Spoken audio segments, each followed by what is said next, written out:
Anak, anong ginawa nila sa'yo? Linda, pasensya ka na. Napagkamalan ng mga bata ko eh. Salamat sa inyo. Kayo na ho sanang bahalang magpapasensya dito kay Narding, ha? Okay lang. Sige, makakauwi na kayo. Sandali lang. Pulis din ang nasira mong ama. Isang paalala lang. Galang mo batas.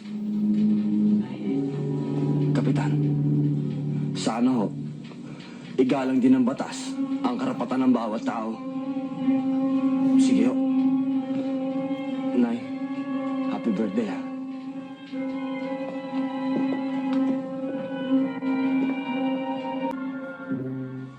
Ikaw palang anak ni Damian. Alam mo, iho, kaibigan ko matalik ang tatay mo. Kaya nga lang, hindi siya nakinig sa akin.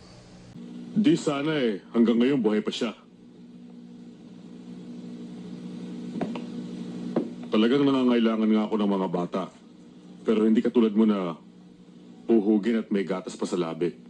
Alam kong bata ako. Pero ito lang ang masasabi ko. Lahat ng trabaho kaya kong gawin. Kung kaya nila, kaya ko rin. Tignan natin kung may tapang ka. Bal!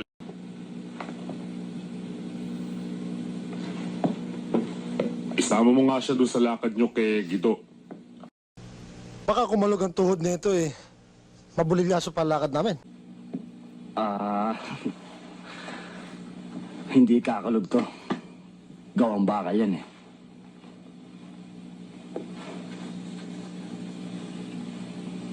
Subukan natin. Sige na, lumakad na kayo. O, sige na.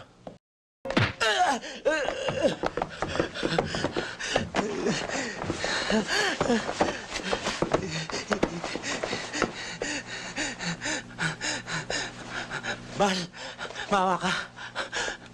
Maawa ka sa akin. Tarantado ka. Saan mo din la pera? Ha? Saan? Saan? Natalo si Sugal. Ni sa guni-guni, hindi mo dapat yan nilagay sa kokote mo. Sinintensya naman buhay mo eh. Maawa ka na, Bal. Hindi ko na ulitin.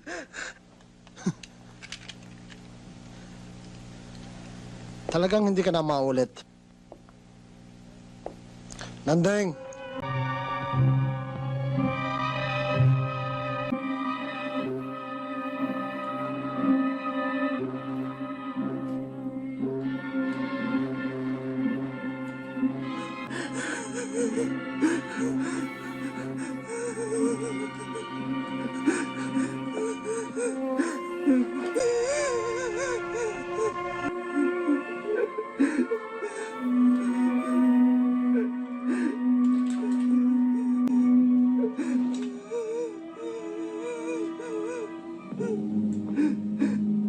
Wala na mga traso sa akin to eh.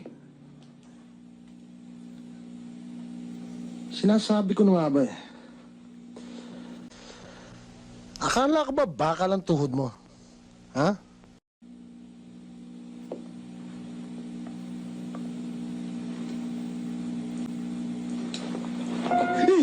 Huwag. Costa, sa umpisa lang mahirap pumatay. Pero pag naumpisan mo na, nakaka-addict na. Hindi ko kaya. Pag hindi mo tinumba ang tarantadong ito, ako ang babanat dyan. Pero sasama kita. Ikaw yung kanta mo kami. Ha? Kaya, mamili ka. Siya lang? O kayong dalawa?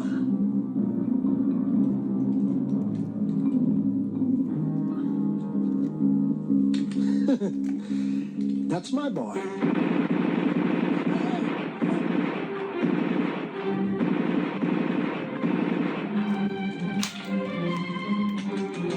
Oo. Tama na.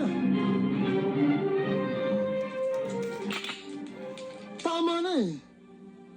Hayop pala ito. Walang awa kung pumatay.